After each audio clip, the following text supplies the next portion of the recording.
Being self-activated doesn't mean that you are in a state of joy and unconditional love and happy-go-lucky and not a care in the world, what a lot of people would consider higher vibrational emotions all of the time.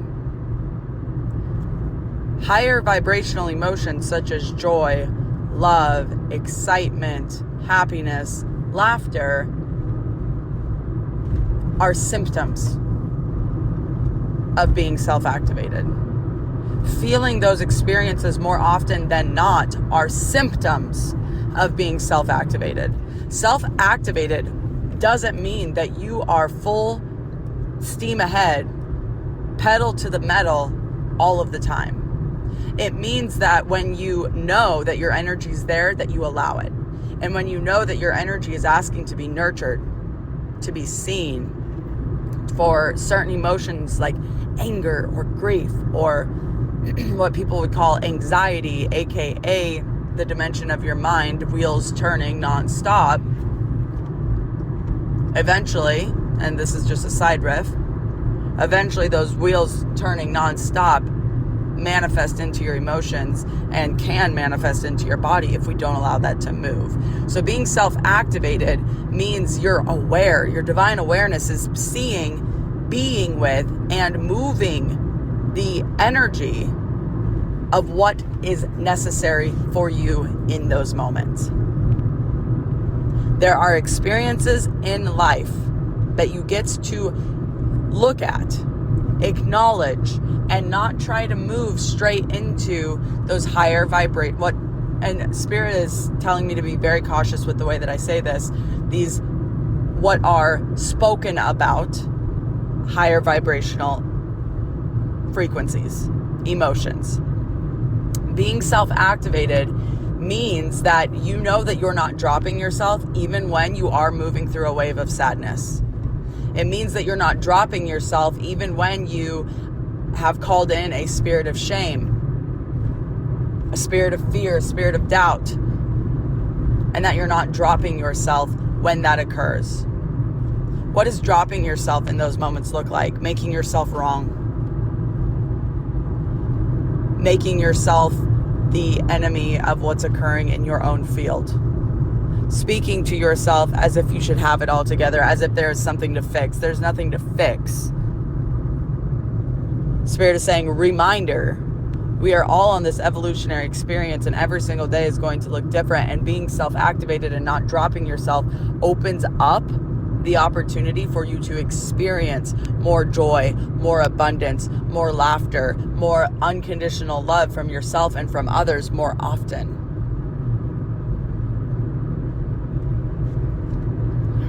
I see a lot in the world of energetics, this idea that being self-activated means that you're never in sadness, you're never angry, you're never upset about anything, right? Like, it all just is. The way in which you experience an experience is the way in which you allow it to impact you. And I'm going to say, yeah, to an extent, those that are self-activated also recognize and acknowledge that if we fucking ignore that shit, it's going to land in our body. And it's going to be harder and harder and harder to ignore it the more that we choose to just shove it down. Guess what? If somebody is extremely rude to you, both can be true at the same time. You can both acknowledge intellectually that what they're saying is not a reflection of you. You can know that intellectually. And you can also acknowledge that energetically, if you've got a energetic disturbance in your field, you're going to feel the hurt of it. If you've got any sort, which by the way, there's not a single human on this earth that doesn't have an energetic disturbance in their field. If you didn't, you would be Jesus. You would be the Buddha. You would be the ascended masters walking here on earth. And while, yes, we are on that journey of evolutionary experience of seeing what it feels like to touch those in moments, but nobody here on this earth doesn't have an energetic disturbance. Okay, so going back, somebody's really fucking mean to you. They project all of their shit onto you. And if you have any sort of that energetic disturbance, there's going to be a feeling of hurt. Guess what? If you just try to intellectualize all of that, which is not self-activated,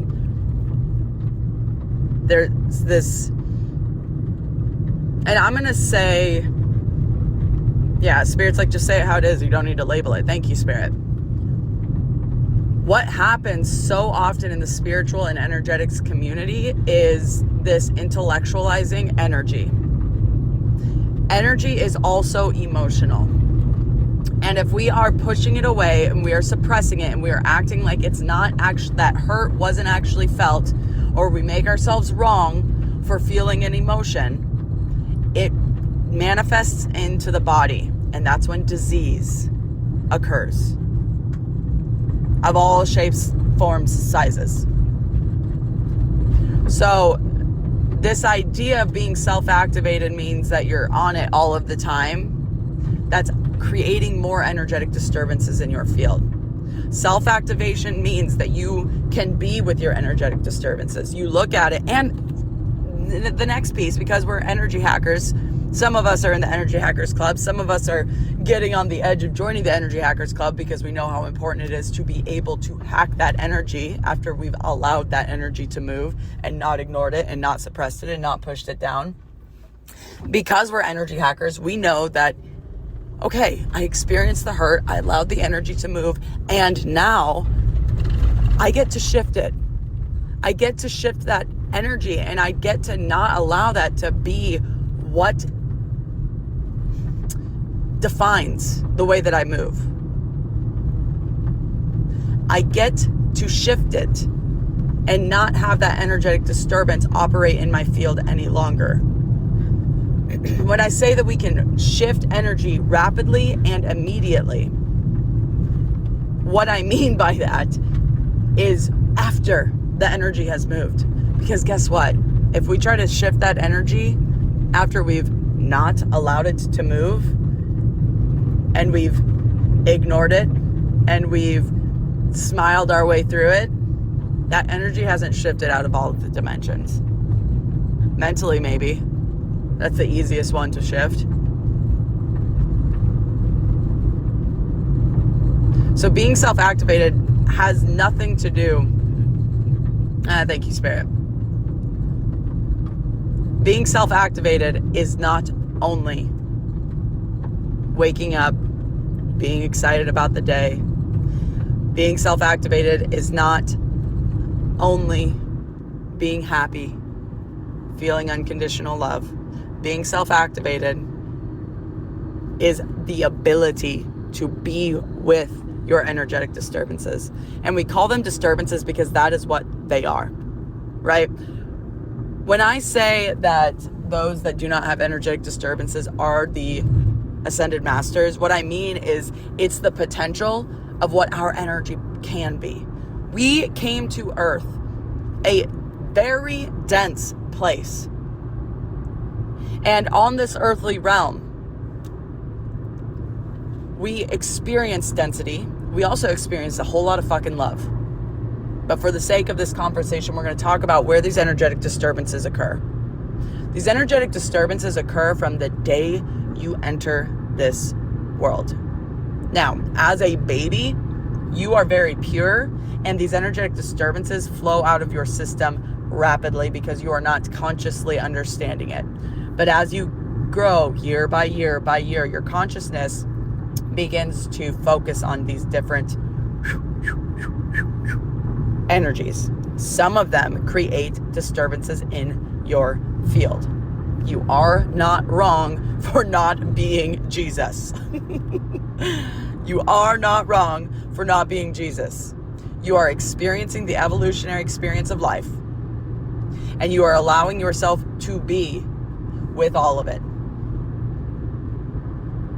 I'm going to raise my hand and I'm going to say, I'm not going to say years, it was months.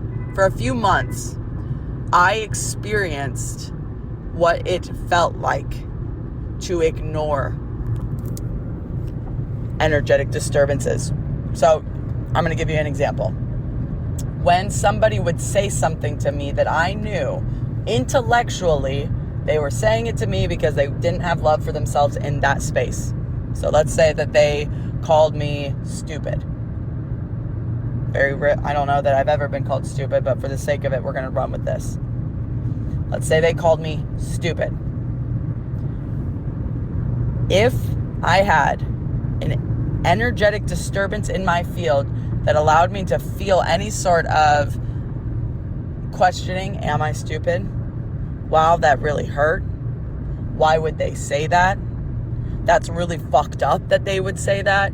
Any sort of energy outside of unconditional love for what they said.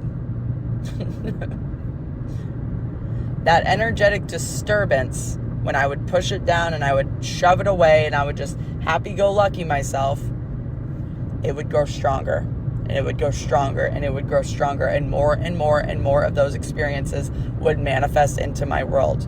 There were times where I physically fell ill because I ignored.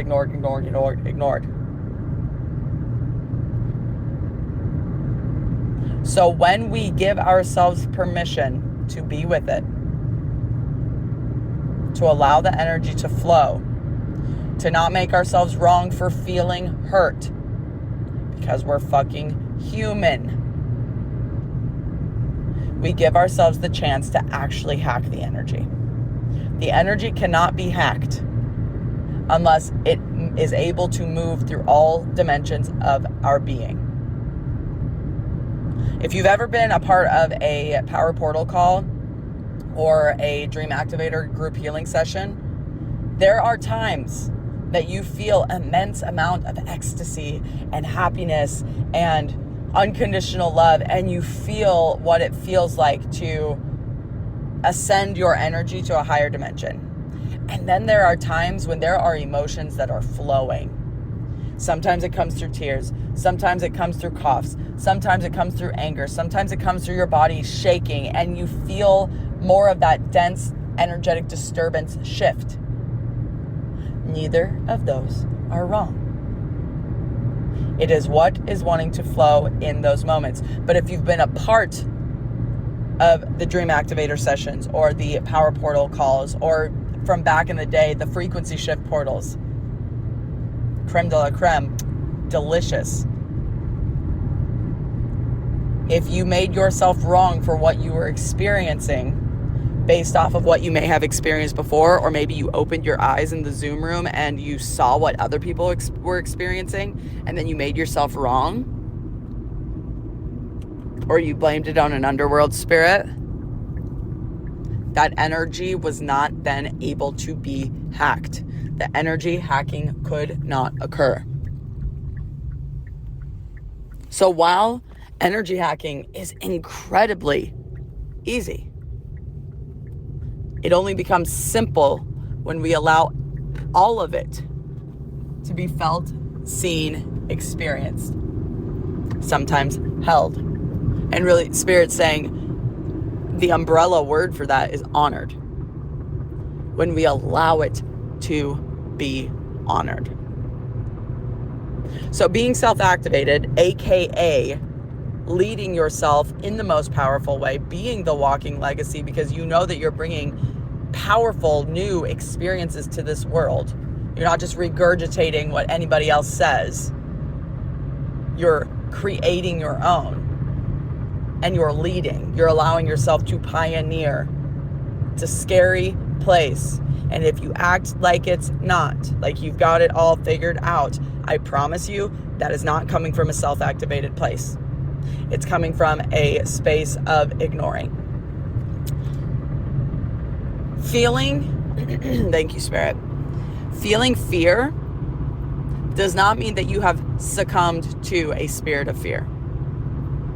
Feeling fear means that you had an energetic disturbance in your field that invited that fear in.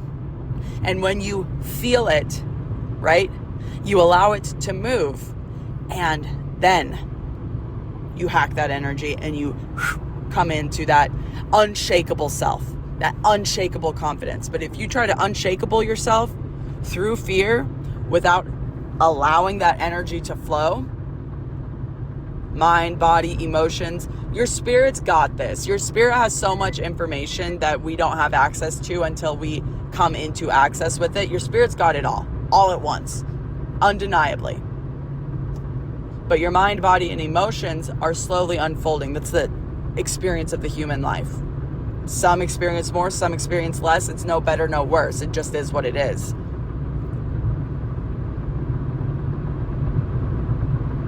So as the walking legacy, as the pioneering, as the ones that are saying, listen, I don't know exactly where this is headed, but I do know that Spirit's brought this to me for a reason. And I do know I'm fucking passionate about it. And I do know that it's a little scary for people to see what I'm doing when I don't actually have all of the answers. P.S. Nobody does. In case you needed that reminder. Nobody has all of the answers. But we can energy hack our experiences by giving ourselves permission to honor all of them. Spirit just really wants to bring in this reminder that the more we ignore an energetic disturbance in our field, for some people, it's looking for validation from men or from women. For some people, it's allowing other people's opinions to hold more wisdom than their own. For some people, it's perfectionism, right? There are so many unlimited ways that energetic disturbances can occur. And the beautiful thing about that is that there are unlimited ways for us to experience and then energy hack that so that it's not something that occurs any longer. But until you are ready to allow it to flow through, and by the way, being ready means that you've decided that you're going to let it occur. There are a lot of spaces in here that make you wrong. Not in here, thank you, Spirit. Not in here, but out there in the real world. All over that make you wrong for certain emotions, that make you wrong for the way that you let it move through your body and your emotions and your mind, that make you wrong for so many things. And the only way that you will not feel wrong when they attempt to make you wrong is by honoring that energetic disturbance, letting it move, and then moving into the energy hacks that come forward in the Energy Hackers Club all of the time. We've probably got hundreds of them by now, to bring you back into the truth of who God knows you to be. This isn't about having God download source code truth into your being and you feeling it for the moments that that's occurring and then going into life and forgetting it. It's about you becoming more and more and more and more of that truth. It's a becoming. So the energy of perfectionism and that spirit of perfectionism for a lot of people makes the idea of honoring energetic disturbances a really fucked up idea. But the more that we ignore those energetic disturbances, the more that spirit of perfectionism comes into play. The more that your mind chooses to listen to that spirit of perfectionism instead of God's truth, your ancestors, your spirit team. Whew. So, self-activation and allowing yourself to honor everything that's occurring in your world opens up the opportunity for the symptoms of feeling abundance more often, waking up in a state of happiness and joy more often. Nobody's saying all of the time because we're just going to say it again, you're not Jesus. But what I will say is that you have access to so much more. But you first must not make yourself wrong for being human. Self-activation does not operate in shame. I love you. so fucking much.